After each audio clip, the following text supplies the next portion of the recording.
nè chỉ lên ạ ngày này ngày tình một phây hai đọc bị bọn một phây buồn bên một phây cái lô ra này nè sạch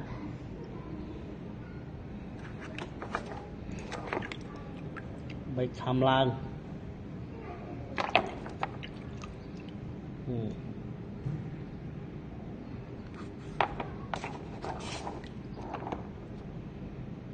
để cho mùi một cái lỗ anh ấy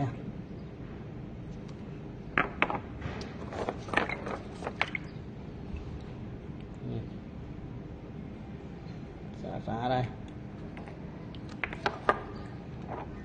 còn nâng đến mình xả thế mình nâng từ rồi nè thế chỉ lên đâu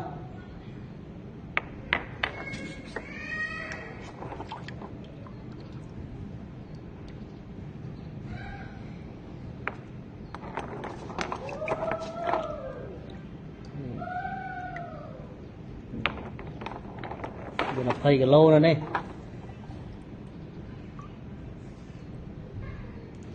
nên mình lấy pi khăm quá làm vô bay khăm lá cái tàn năm đó